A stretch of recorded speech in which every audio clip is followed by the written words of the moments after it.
Hello everyone, and today I'm going to hopefully show you how to make a turkey wing bone call. And the first step is you need a wing of a turkey, and this is a wing of a turkey, it's cut off of the body, and then you have, there's 3 bones that you have to have. There's 2 bones here and then another bone here. But the first step in doing a wing bone turkey call is to just cut the meat away from the bones and the feathers. Start in, and after you start in, as you can see, it's a lot easier to start working along the bone and getting it really clean. And you want to get as close to the bone as possible, because if you get it off the first time, I guess it's just going to be easier. This is working pretty nicely. So we're getting down to our first bone, and that looks decent. I'm going to take a little bit more off right here, but the rest of the bone looks pretty good. It doesn't matter if you use a tom wing bone or a hen wing bone. And then you can just joint these out. Oh, that's what I'm going to try to do. But I shouldn't have too much of a problem.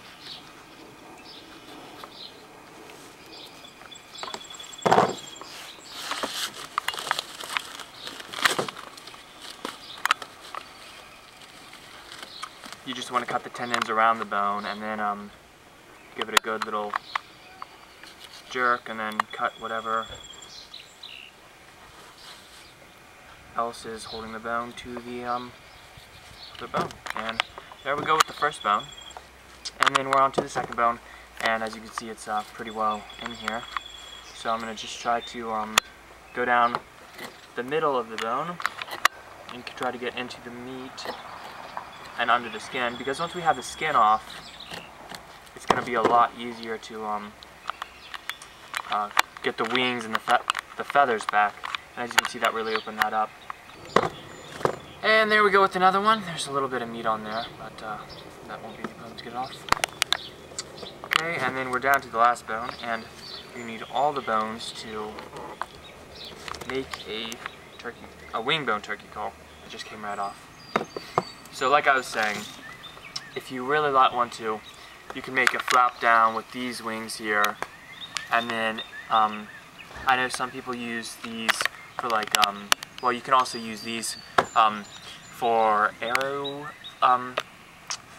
fletchings. Okay, so now that we have our 3 parts, I'm just gonna clean these up.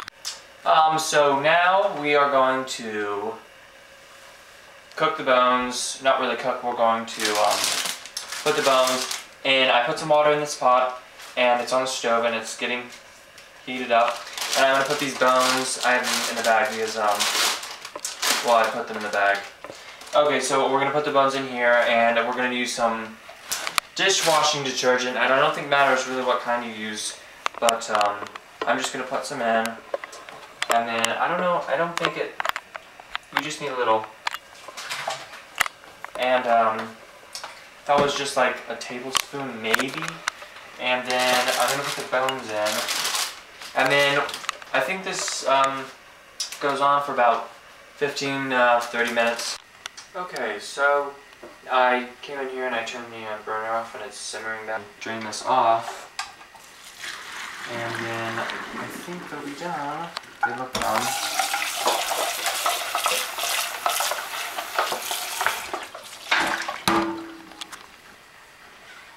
Pretty cool now. There we go. They are doing pretty good. As you can see, there's like some white bone there. They're gonna take a little bit more. It's gonna take a little bit more work, but shouldn't be too much of a problem. Okay, so now that we have our bones boiled and they're dried, I dried them off. Now we're ready to get on to the next step. I'll just tell you now so I don't forget, the method on using these are kind of hard for if you're just making one, so you might want to check out my other video. It's on how to use a wing bone turkey call. But I will start with this, getting these cleaned up. Okay, so you want to take your knife, you need like a knife, a screwdriver, or like, I don't know, whatever works for you. I'm using these, a saw, and some glue, and some sandpaper, and a knife and the 3 bones. Okay, so you want to scrape all the excess cartilage off of the bone until you want to get the main cartilage off, and you want to go until your knife stops at the end. Now, saw off the ends, and it's not like super important because normally they'll fit and you don't have to have a perfect fit, but I'm just going to kind of do it, you know. I'll start off with the smallest one, and I will just saw just underneath the joint where everything is, and there we go. I'm very happy this is done. Okay, and then what we need to do is clean up, but that can be done later. What I'm going to do is take these two smaller bones, come over here, and rinse them out.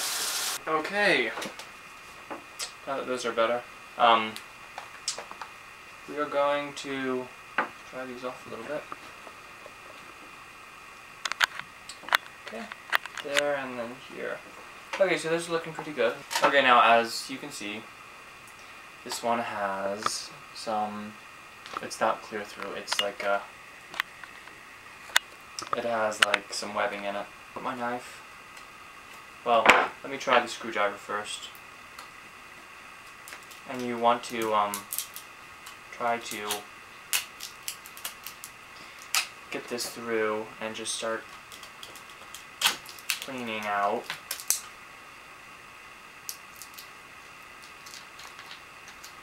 The inside of the bone. So, as you can see, this is a whole bunch clearer on this side and on this side. Hopefully you can see that.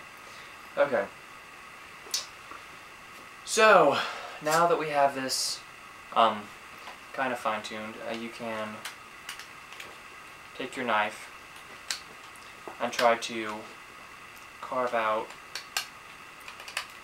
a little bit more of the bone. It doesn't have to be perfect, but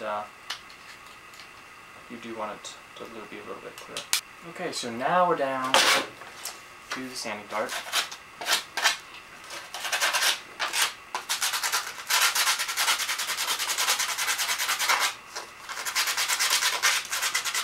We just want to sand the edges, pretty much the bones too.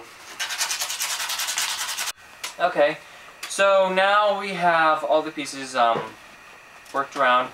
I had to use another turkey wing because I didn't saw this close enough to the inside, to the edge. Just make sure you do that, or you won't.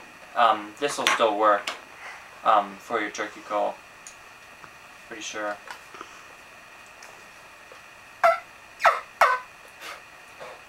But you're going to have a really different sound to it, but if you put these together, it's going to be better. So now the end step is just to glue them together, which is pretty simple. Just take some, like, super glue. I'm just using this just because this is what I have.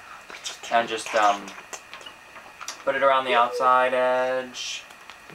And then just put it right on. And the bones kind of fit together in a certain way. Just make sure that's the way they go. Okay, so that we have that part in, you just put it around this side, like this, and then you put it, insert it into the other thing. Whichever way you want it, that's where you're going to get it. You may want to wipe away the excess unless you want it like around there. I've seen some people do like fancy string or ribbon. I think it's like, I don't know if it's wire or something. You can do that. And then after you get this done, you can paint it or whatever. And then, oh, it's just washing it again.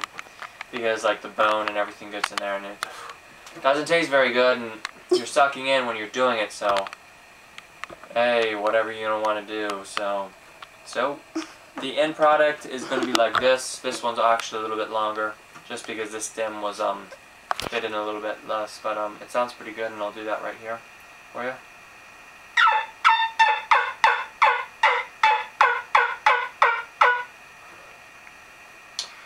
So see my other video on how to use one of these, and then when this is done drying, it should be ready to go.